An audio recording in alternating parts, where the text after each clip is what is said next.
Milline on olukord Eesti idapiiril ja selle taga? Just tulime Koidula piiripunktist, käisime Võmorski juures piiril, piiripost 320 juures, külastasime ka peatselt avatavat Piusa uut valminud kordonit ja võiks küll öelda, et tegelikult olukord on kontrolli all.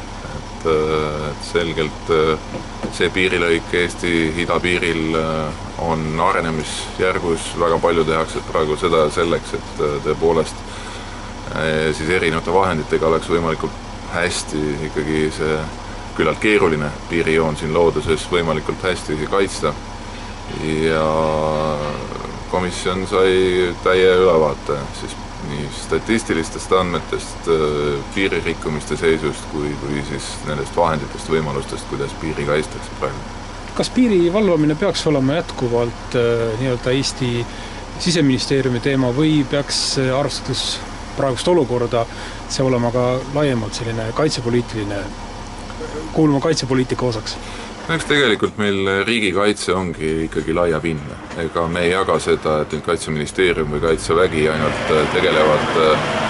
riigikaitseliste küsimustega, et kindlasti Politsei- ja Piirivalveameti raames täna juba toimub väga palju seda tegevust, mis ühel või teisel viisil on seotud riigikaitsega ja ega me ka eile kohtumistel siis Võrumaa kaitseliitlastega, aga ka siis täna piirivalve esindajatega tegelikult igalt poolt tuleb välja see, et viiakse läbi pidevalt ühisõppusi, koostöö erinevate ametkondade vahel on pidevalt kasvamas ja loomulikult täna on, arvestades seda üldist julgeolekupilti Euroopas ja meie vahetus läheduses, loomulikult on tähtis, et tegelikult ka piirivalve võib-olla rohkem mitte keskenduks, aga lisaks siis oma tänasele tegevusele võib-olla viiks läbi, eriti mis puudutab näiteks piirivalve kiirreageerimisüksust, ka selliseid harjutusi, mis on oluliselt riigikaitse elementide tundma õppimiseks. No milline on Eesti valmisolek võimalikuks idast lähtuvaks selliseks massiliseks piiririkkumiseks põgenike vooks? Minu meelest me oleme õppinud päris hästi praegu erinevate näidete varal, kaasa arvatud ka, mis me oleme näinud siin viimati Soome, Norra näidete puhul, et see pilt, mis meile avanes ja need võimekuste kirjeldamine, kaasa arvatud ka olukorraks, kus võib-olla peaks näiteks kujunema situatsioon, et ida poolt tuleb asüülitaotlejaid rohkem, kui me teame täna, või illegaalseid piiriületusi, et see võimekus loomulikult väikese Eesti riigi jaoks on alati piiratud, aga selle peale on mõeldud. Neljapäeval käisite ka, vaatasite üle Taara linnaku Võrus ja teisi kaitseobjekte, et millised muljed? No, Taara linnak ei ole mulle võõras paik, eelmine aasta sai 2 kuud seal veedetud reservohvitseride kursustel lahingukoolis ja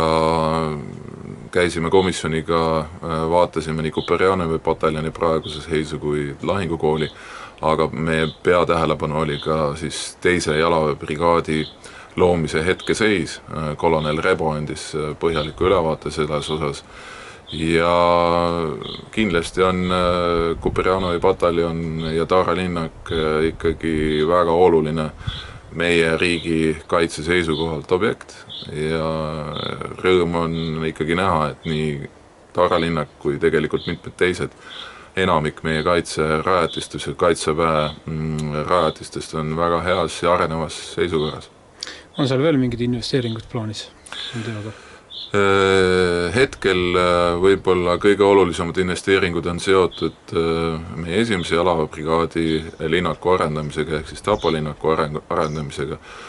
Praegu selliseid võib-olla suuremaid küsimusi ei ole peale ühe ja see üks on muidugi Nursipalu harjutusväljak ja on ütlemata kurb ikkagi tõdeda, et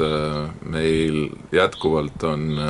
selline umbseis selles küsimuses ja Kuperjanovi pataljoni sõdurid peavad käima 200 kilomeetri kaugusel oma harjutusi tegemas. selle asemel, et võiks siiski ühel päeval täies mahus Nursipalu harjutusväljak kasutusele võtta, et siin võiks küll koputada kohalike inimeste südamele, et ma usun, et see kokkuleppimisruum kindlasti oleks võimalik, eriti arvestades, et see kõik on ikkagi ju tehtav selle nimel, et meil oleks riigis kindel ja turvaline elada, et need ohud, mis meie piiridel on, stsenaariumid, millest väga palju räägitakse, et need kunagi tegelikult ellu ei rakenduks. Selleks on ka tegelikult selliste väljakute, harjutusväljakute olemasolu hästi vajalik. Suur tänu!